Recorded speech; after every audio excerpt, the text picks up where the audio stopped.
ఓం నమో భగవతే వాసుదేవాయ. వ్యాస ప్రణీతమైన శ్రీమద్భాగవత కథాసారము అందరికీ అందించే ప్రయత్నం చేయుచున్నాము. ఈ అమృత ఫలాన్ని మీరు ఆస్వాదించుచు మీ పిల్లలకు మరియు ఇతరులకు అందరికీ దీన్ని అందించే ప్రయత్నం చేయండి. ఆ వాసుదేవుని యొక్క అనుగ్రహం వల్ల సమస్తమైనటువంటి జనులకు శుభ పరంపర ఏర్పడును. ఆ వాసుదేవుని యొక్క అనుగ్రహం అందరికీ ఉండాలని చెప్పి కోరుచున్నాము. కదంబసోన కొండలం సుచారుగండ మండలం వ్రజాంగనైక వల్లభం నమామి కృష్ణ దుర్లభం.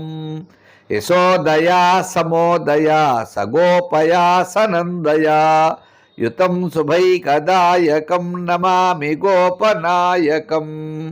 కృష్ణం వందే జగద్గురుం. ఓం శ్రీ మహాగణాధిపతే నమ. ఓం నమో శ్రీలక్ష్మీ వెంకటేశ్వర స్వామినే నమ. ఓం నమో భగవతే వాసుదేవాయ.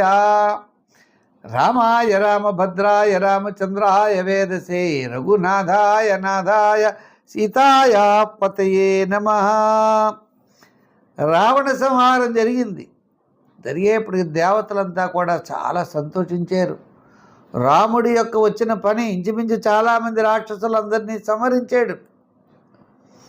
ఆయన అవతారం యొక్క విశేషం జరగడం ద్వారా దేవతలు ముల్లోకాలందరూ కూడా రావణుని చేత పీడింపబడేటువంటి వాళ్ళంతా కూడా ఆనంద ఉత్సవాలు పొందారు. రామచంద్రమూర్తి విభీషణుడికి పట్టాభిషేకం చేసిన తర్వాత విభీషణుడిని, సుగ్రీవుణ్ణి, అలాగే భార్యా సమేతుడి సీతా సమేతుడై ఆ పుష్పక విమానాన్ని ఎక్కి బయలుదేరారు. సత్యవాక్య పరిపాలన, పితృవాక్య పరిపాలన, తండ్రి ఇచ్చిన మాటను నిలబెట్టడం. ఇక్కడ తండ్రి కైకేయికి వరాన్ని ఇచ్చాడు, ఆ వరాన్ని ఈయన పూర్తి చేశాడు కదా. 14 సంవత్సరాలు అరణ్యవాసం చేస్తానని చెప్పి సత్యవాక్య పరిపాలన కలిగి ఆ 14 సంవత్సరాలు ఆయన వనవాసం పూర్తి చేసుకుని పుష్పక విమానంలో బయలుదేరి వస్తూ ఉంటే బ్రహ్మాది దేవతలు, సమస్తమైన దేవతలు ఆ పుష్పక విమానం మీద పూల వర్షాన్ని కురిపించేట. లంకామాయుశ్చ కల్పాంతం యయౌ చీర్ణవ్రతాపురీం అవకీర్యమాన కుసుమై లోకపాలార్పితై పతి. దిక్పాలకులందరూ కూడా పుష్పవర్షాన్ని కురిపించారయ్యా. ఆ రామచంద్రమూర్తి యొక్క దివ్యమైనటువంటి చరిత్ర వింటే చాలట మన యొక్క సమస్తమైనటువంటి పాపాలు నశిస్తాయి అన్నారు. సరే, రామచంద్రమూర్తి వస్తున్నాడు, అయోధ్య నగరాన్ని ప్రవేశిస్తున్నాడనే వార్త జటాలో ధరించినటువంటి భరతుడికి తెలిసింది. ఆయన రామచంద్రమూర్తి అరణ్యానికి వెళ్ళిన లగాయితూ నారబట్టల్నే ధరించాడు. అయోధ్యకు దూరంగా ఒక కుటీరాన్ని ఏర్పరచుకున్నాడు. అక్కడే రామచంద్రమూర్తిని ఆదేశానుసారం రాజ్యాన్ని పరిపాలిస్తూ ఆయన భూమి మీదే పడుకున్నాడు. దర్భాస్తరణములపైన పడున్నట్టయిన దర్భల చాప, గోమూత్రము చేత వండబడిన యవాన్నములు మాత్రమే స్వీకరించాడట. గోమూత్రయావకం శృత్తాభ్రాతరం వల్కలాంబరం అన్నారు. అటువంటి అన్నాన్ని భుజించాడు అన్నారు. శ్రీరామచంద్రమూర్తి సపరివారంగా అయోధ్యకు ఎత్తుస్తున్నాడు అనేటువంటి శుభవార్త భరతుడికి తెలిసింది. వెంటనే ఆయన సంతోషాలతో ఆ రఘురాముని యొక్క పాదుకల్ని శిరస్సును పెట్టుకుని పౌరజనులతో, మంత్రులతో, పురోహితులతో నంది గ్రామమునందరి తన శిబిరము నుండి అన్నగారికి స్వాగత మర్యాదలు తెలపడానికి బయలుదేరాడట. ఆ సందర్భాన్ని పురస్కరించుకుని వీణ, వేణువులు, మృదంగాలు, వేద మంత్రాలు ఇటువంటివన్నీ కూడా గానం చేశారు. ఆ ధ్వజ పతాకాలతో రెపరెపలాడుతూ ఉన్నది. బ్రహ్మఘోషేన చము పటద్విబ్రహ్మవాదిభి వేదాన్ని అలా ఉచ్చరిస్తూ ఉన్నారు. పుర ప్రముఖులు, వారాంగనులు, సేవకులు, మొన్న ఇటు పాదచారులు అందరూ కూడా ఆయన్ని అనుసరించి బయలుదేరారు రామచంద్రమూర్తికి స్వాగతం పలుకుదామని. రామచంద్రమూర్తి పాదుకల ప్రభువు ముందు ఉంచి భరతుడు కన్నీరు కార్చేట. కన్నీరు కారుస్తూ స్వామి యొక్క ఎదుట నిలబడ్డాడు. రామచంద్రమూర్తి ఆనంద బాష్పాలతో ఆ భరతుడిని ఆలింగన చేసుకున్నాడు. ఆ సీతారామ లక్ష్మణులు బ్రాహ్మణోత్తములైన గురువర్యులు భక్తితో నమస్కరించారు.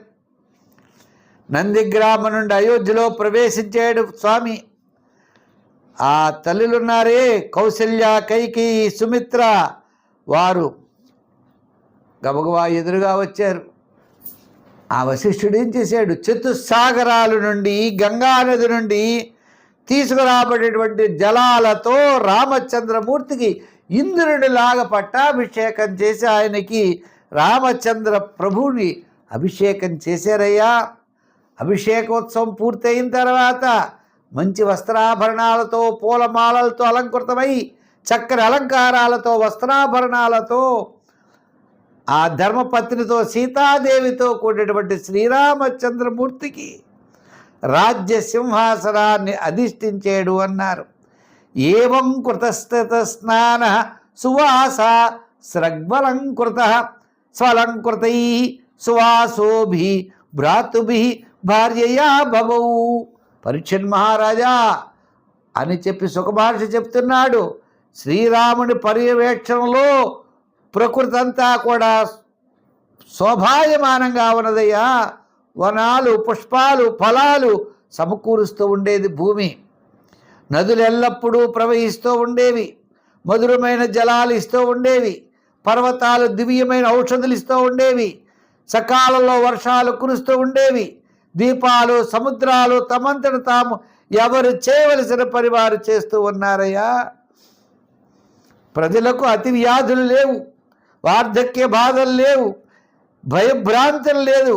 అంతా కూడా ఎంతో ఆనందంగా ఉన్నారు శ్రీరామచంద్రుడి యొక్క పర్యవేక్షణలో. ఏకపత్నీ వ్రతము జీవితాంతం సుఖ దుఃఖాలు పంచుకోవడంలో ఆ శ్రీరామచంద్రుడేనయ్యా.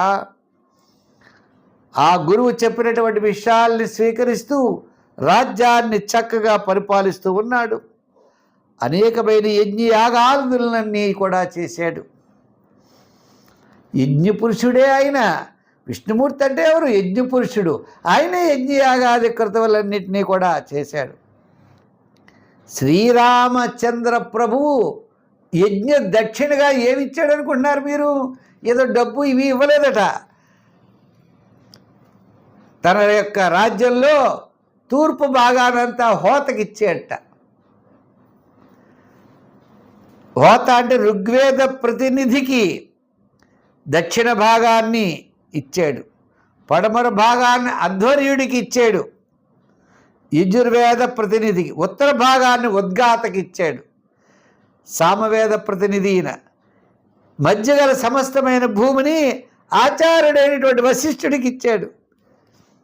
అండ్ ఇంక భూమి ఆయన దగ్గర ఏమీ లేదు. తూర్పు అంటే ఇక్కడ యజ్ఞం చేసేటప్పుడు హోతకేమో తూర్పు భాగం, అధ్వర్యుడికేమో అదే బ్రహ్మకి దక్షిణ భాగం, పడమర భాగం అధ్వర్యుడికి, ఉత్తర భాగం ఉద్గాతకి ఇచ్చి మధ్య భాగం బ్రహ్మగారికి ఇచ్చేసాడట. ఆచార్యుడికి ఇచ్చాడు మధ్య భాగం అంతా కూడా. వాళ్ళన్నారు, రామచంద్రమూర్తి ఈ భూమిని మాకిస్తే ఉపయోగం ఏముందయ్యా? నువ్వు ధర్మ మార్గంలో పరిపాలించేవాడు, నీ దగ్గరే ఈ భూమిని ఉంచుకో అని చెప్పి వాళ్ళంతా కూడా ఇచ్చేశారు. ఆ సమయంలో విచిత్రమైన విషయం, సీతాదేవి మంగళసూత్రం తప్ప మిగిలివన్నీ ఇచ్చేసింది అని చెప్పారు. ఆమె కూడా ఎంత దానం కలిగిందో చూడండి. కానీ వాళ్ళు ఎవరు తీసుకుంటారా? పరమపురుష సర్వేశ్వర, నీవు మా హృదయాల్లో ప్రవేశించేవయ్యా. అప్రమత్తన్నస్త్వయ కిన్ను భగవన్ భువనేశ్వర. నీ దివ్య తేజస్సుతో మా హృదయాల్లో ప్రవేశించి, నీ దివ్య తేజస్సుతో మా అజ్ఞానాన్ని, అంధకారాన్ని తీసేవయ్యా. అంటే ఈ లౌకికమైనటువంటి విషయ వాంఛలు ఏది కూడా శాశ్వతం కాదు. రాజ్యం కానీ, ఆభరణాలు కానీ, వస్తువులు కానీ ఏది శాశ్వతం కాదు అనే విషయాన్ని మాకు తెలియజేసేవయ్యా. నిత్యమైనది, శాశ్వతమైనది విష్ణు భక్తి. అలాగనే పునరావృత్తి రహితమైనటువంటి విష్ణు పదం అన్నిటికంటే గొప్పది. అటువంటి దాన్ని మాకు చెప్పేవయ్యా అన్నారు. ఇలా చెప్పిన తర్వాత ఆయన రాజ్యాన్ని పరిపాలిస్తూ ఉండగా రాజులు మారువేషాల్లో వెడుతూ ఉంటారు. ఆ విధంగా రామచంద్రమూర్తి మారువేషంలో వెళ్ళినప్పుడు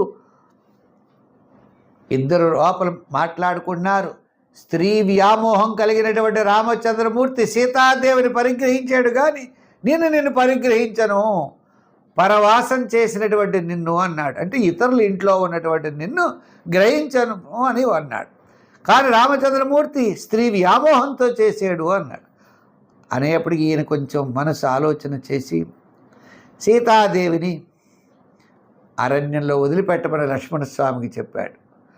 లక్ష్మణుడు రామచంద్రముడి యొక్క ఆదేశానుసారం సీతాదేవిని వనంలో వదిలితే ఆమె వాల్మీకి మహర్షి యొక్క ఆశ్రమాన్ని చేరింది. అప్పుడు ఆమె గర్భవతి. ఆమెకి ఇద్దరు పిల్లలు పుట్టారు, లవుడు, కుశుడు. వాల్మీకి మహర్షి జాతకర్మాది సంస్కారాలను జరిపి కుశలవులుగా వారికి నామకరణం చేసేడయా పరీక్షణ్ మహారాజా. అంగదశ్చ చిత్రకేతుశ్చ లక్ష్మణస్య ఆత్మజౌ స్మృతౌ. లక్ష్మణస్వామికి అంగదుడు, చిత్రకేతు అని ఇద్దరు కుమారులు ఉన్నారు. తక్షకుడు, పుష్కలుడు అనేవారు భరతుని యొక్క కుమారులు పేర్లు. శత్రుఘ్ని యొక్క తనయులు సుబాహువు, శృతసేనుడు, భరతుడు. భరతుడు దిగ్విజయ యాత్ర చేసి గంధర్వుల వాళ్ళందరినీ కూడా ఓడించి అనేకమైనటువంటి సంపదలు తీసుకొచ్చి రామచంద్రమూర్తికి ఇచ్చేట భరతుడు. ఈ విధంగా ఆయన రాముని చేత త్యజించబడినటువంటి సీతాదేవి వాల్మీకి మహర్షి యొక్క ఆశ్రమంలోనే ఉన్నది. ఆమె పిల్లల్ని విద్యాభ్యాసాలు పూర్తయిన తర్వాత ఆమె తన తల్లి ఒడిలో విలీనమైనది. అంటే భూదేవి కుమార్తె కాబట్టి ఆమె భూమిలోంచే పుట్టింది కదండి. జనక మహారాజు భూమిని దున్నుతూ ఉంటే ఆమె ఒక పెట్టెలో కనబడింది, ఆయనకి దర్శనాన్ని ఇచ్చింది లక్ష్మీమాత. ఆమె మళ్ళా తన శరీరాన్ని అవతారం యొక్క అవసరం అయిపోయింది. ఇక్కడ పిల్లలకి లవుడు, కుశుడు నామకరణ అయిన తర్వాత వాల్మీకి మహర్షికి అప్పచెప్పి ఆమె ఏమి చేసింది, తన శరీరాన్ని త్యాగం చేసి ఆ భూమిలో ఆమె కలిసిపోయిందట. ఆ మాట విన్నాడు శ్రీరామచంద్రమూర్తి. ఆయన అవతారం యొక్క లక్ష్యం అయింది, పూర్తయింది. ఇంకిదంతా కూడా చాలా దుఃఖాన్ని పొందాడు. భార్యావియోగం అనేది మహానుభావులైన వాళ్ళకే అలా దుఃఖం కలిగితే ఇంకా సామాన్యులు ఎవరికి ఇంకెంత దుఃఖం ఉంటుందో కదా అన్నారు. స్త్రీ పుం ప్రసంగయేతాదృక్ సర్వత్ర త్రాసమావా అపీశ్వరాణాం కిముత గ్రామ్యస్య గృహచేతస. గొప్పవారికే భార్యావియోగం దుఃఖం కలిగితే సామాన్యులకంతా అన్నారు. అటుపెంబడి శ్రీరామచంద్ర ప్రభువు 13,000 సంవత్సరాల వరకు యజ్ఞయాగాది క్రతువులు జరిపిస్తూ రాజ్యాన్ని పరిపాలించారయ్యా. పరీక్షణ్ మహారాజా, ఆ శ్రీమన్నారాయణుడే దేవతల యొక్క అభ్యర్థన మేరకు లీలా మానుష విగ్రహధారి అయి ఈ భూతలంలో శ్రీరాముడుగా అవతరించి ఆ పురుషోత్తముడితో సమానమైనటువంటి ప్రతిభ కలిగిన వారు ఎవ్వరూ లేరు అని నిరూపించుకుని అపారమైనటువంటి సముద్రం మీద సేతు నిర్మించాడు. అస్త్ర పరంపర చేత రాక్షసులందరినీ వధించాడు. ఈ రాముడు ఆ యోగీశ్వరులందరికీ కూడా నమస్కారం చేసి తన యొక్క శరీరాన్ని అవతార లక్ష్యాన్ని పూర్తి చేశాడయ్యా. శ్రీమన్నారాయణుడు ఈ కర్మబంధాల నుండి విముక్తుడయ్యాడయ్యా అన్నారు. సోదరులతో ఏ విధంగా ఉండాలి, గురువుతో ఏ విధంగా ఉండాలి అనే విషయాన్ని మనకి శ్రీరామచంద్రమూర్తి ద్వారా తెలుస్తుందయ్యా అన్నారు. మహారాజా, తర్వాత కుశుడి యొక్క కుమారుడి పేరు అతిథి. ఇక్ష్వాకు వంశం చాలా గొప్పదయ్యా. అతని యొక్క సుతుడు నిషిధుడు, నిషిధుని పుత్రుడేమో నభుడు, అతని పుత్రుడు పుండరీకుడు, పుండరీకుడి యొక్క పుత్రుడు క్షేమధన్వుడు, క్షేమధన్వుడి యొక్క కుమారుడు దేవానీకుడు, దేవానీకుడి యొక్క పుత్రుడు అనీహుడు, పారిహతుని యొక్క పుత్రుడు బలస్థుడు, అతని యొక్క పుత్రుడు వజ్రనాభుడు. ఈ విధంగా ఆ యొక్క ఇక్ష్వాకు వంశం రాజ్యాన్ని పరిపాలిస్తూ ప్రజలను పరిపాలిస్తూ సదా విష్ణు భక్తి కలిగిన వారై ఉన్నారయ్యా. ఇలా నిమి అనేవాడు ఇక్ష్వాకుడి యొక్క కుమారుడు నిమి, అతని యొక్క చరిత్ర అని చెప్పి అతని గురించి చెప్తున్నాడు. నిమి యజ్ఞం చేయాలనుకున్నట్ట. యజ్ఞం చేయాలనుకునేప్పటికీ వాళ్ళ కులగురు ఎవరు? వశిష్ఠుడు. వశిష్ఠుడిని కేకేసి, నేను యజ్ఞం చేయాలనుకుంటున్నాను, మీరు తప్పకుండా యజ్ఞాన్ని మీరు దగ్గరుండి యజ్ఞాన్నంతా కూడా నడిపించాలని చెప్పి ఆయన చెప్పాడు. తం నిర్వర్త్యాగమిష్యామి తావన్మాం ప్రతిపాలయ తూష్ణీమాసీద్ గృహపతి సోపీంద్రస్యాకరోన్మఖం. వశిష్ఠుడు అన్నాడు, ఓ నిమి, మన ఇంద్రుడు యజ్ఞం చేస్తున్నాడయా, నేను అక్కడికి వెళ్ళాలి. ఆ యజ్ఞం చేసి పూర్తి అయిందని మళ్ళీ నేను వస్తాను, అప్పుడు నీ చేత యజ్ఞం చేయిస్తాను అన్నాడు. నిమి ఎటువంటి వాడంటే చాలా ఇప్పుడు అనుకున్న పని ఇప్పుడు చేసేయాలనుకునే భావం కలవాడు, విష్ణు భక్తుడు. ఈ గురువుగారు ఎక్కడికో వెళ్ళి దేవేంద్రుడి చేత యజ్ఞం చేసి ఆయన వచ్చే వరకు మనం నిరీక్షించాలా? అయ్యో అవసరం లేదులే అని ఇతరుల యొక్క ఋత్విక్కుల యొక్క పర్యవేక్షణలో తన యజ్ఞ కార్యక్రమాన్ని ప్రారంభం చేశాడు. ఇలా యజ్ఞం చేస్తూ జరుగుతోంది. వశిష్ఠుడు వచ్చాడు. వచ్చి అక్కడ ఎవరు? ఇంద్రలోకంలో ఇంద్రుడి చేత యజ్ఞాన్ని పూర్తి చేయించి ఇక్కడికి వచ్చాడు.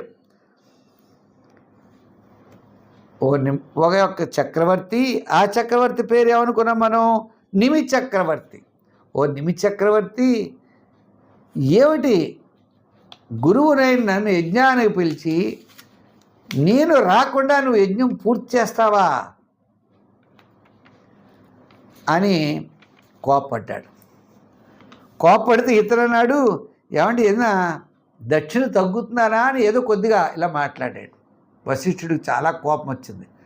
కోపం వచ్చి నువ్వు ఈ శరీరాన్ని వదిలిపెడతావు అని చెప్పించాడు. ఏమండి నేను మిమ్మల్ని పిలిచాను, మీరు రాలేదు, నా తప్పేమీ లేదు, మీరు లేకపోవడం ద్వారా నేను విష్ణు యొక్క ఆరాధన, యజ్ఞేశ్వరుడి యొక్క ఆరాధన నేను ఎలా ఆపగలను? అంచేత నేను ఆపలేదు, అంచేత మీరు కూడా మీ శరీరాన్ని వదిలిపెట్టుగా కానీ ప్రతిశాపం ఈ నిమి చక్రవర్తి వశిష్ఠుడికి ఇస్తాడు. సరే, వశిష్ఠుడికి ఇచ్చేటప్పటికీ ఆ యొక్క నిమి చక్రవర్తి తన దేహాన్ని వదిలిపెడతాడు. వశిష్ఠుడు కూడా తన దేహాన్ని విడిచిపెడతాడు.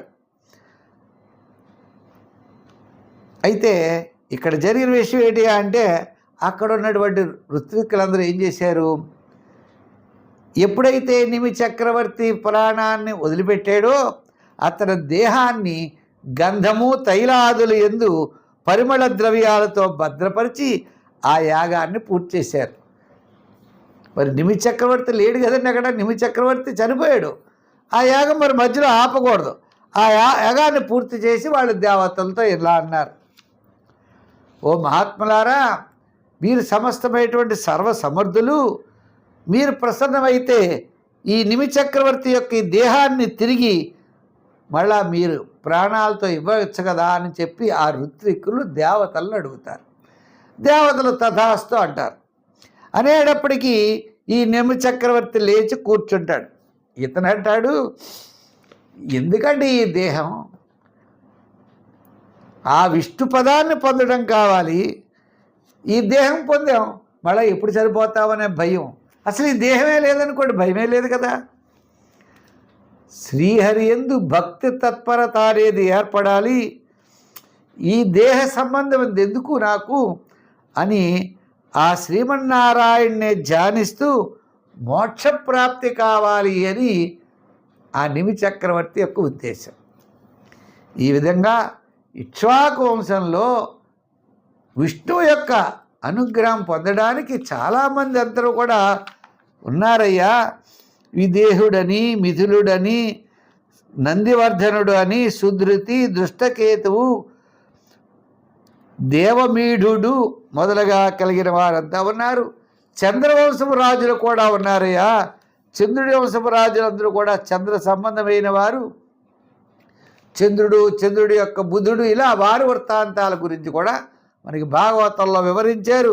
ఇప్పుడు తర్వాత మనం తెలుసుకోబోయేటువంటి విషయం ఏంటి అంటే పరశురాముడి యొక్క అవతారం. ఆయన ఏ విధంగా అవతరించారు, ఎందుకోసం అవతరించారు, ఆయన 21 సార్లు రాజ్యాన్ని ఎందుకు రాజు అనేవాడు లేకుండా భూమి మీద చేశారనేటువంటి విశేషాలన్నీ కూడా మనం రేపు తెలుసుకుందాం. మరి ఆ శ్రీరామచంద్రమూర్తి యొక్క అనుగ్రహం అందరికీ కూడా ఉండాలని చెప్పి కోరుకుంటూ, రామనామం అనేది కలియుగంలో ఎంతో గొప్పది అన్నారు. బ్రహ్మ దగ్గరికి వెళ్ళి నారదుడు అడిగేట, ఓ తండ్రి, రామ అంటే అర్థం ఏమిటి అని. అంటే ఆయన అరణ్యంలో చిలకుంది, చిలక దగ్గరికి వెళ్ళి అడుగు అన్నారు. గబగబా ఆ నారదుడు అరణ్యంలోకి వచ్చి ఆయన చెప్పిన చోట చిలక దగ్గరికి వచ్చి రామ అన్నాడు. అంటే ఆమె చిలక ప్రాణాన్ని వదిలేసింది.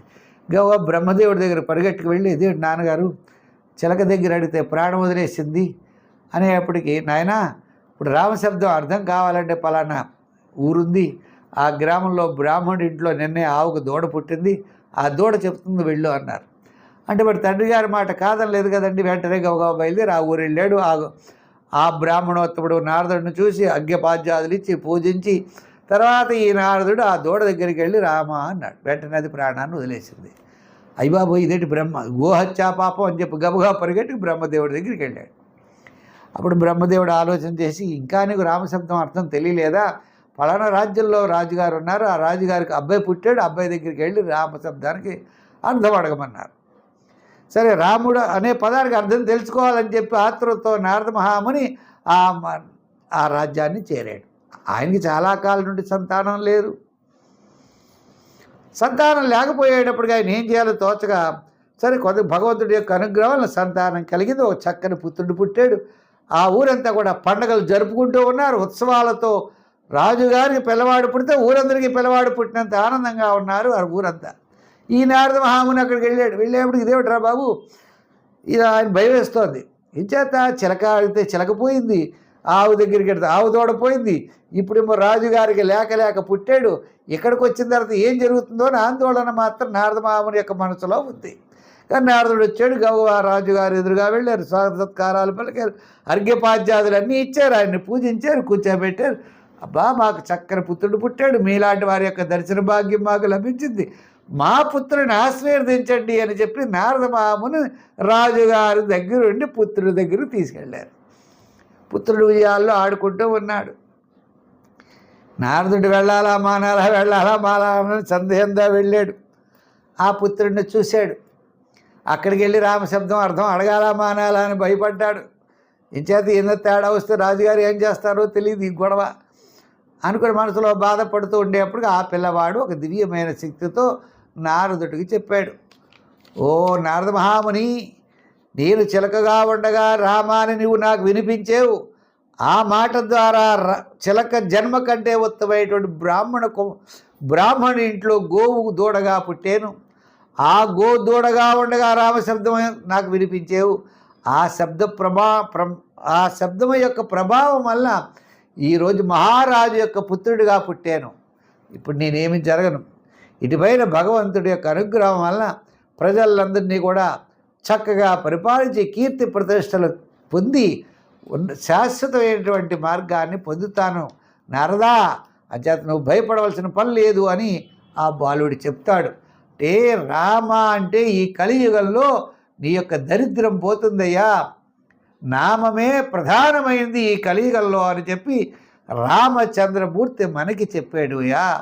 అంచేత కలియుగంలో ప్రతి ఒక్కరూ కూడా రామనామాన్ని ఉచ్చరించండి, గోవింద నారాయణ అనండి. నామ జపమే మీ యొక్క సమస్తమైనటువంటి కష్టాల నుండి ఈ యొక్క దుఃఖమైనటువంటి సాగరాన్ని తరించే మార్గం భగవన్నామం ఒక్కటే అని చెప్పి అందరూ భావించాలి. ఆ వాసుదేవుడి యొక్క అనుగ్రహం మీకు మాకు అందరికీ ఉండాలని చెప్పి కోరుకుంటూ రేపు పరశురాముడి యొక్క విశేషం తెలుసుకుందాం. సర్వే జన సుఖినో భవంతు. స్వస్తి.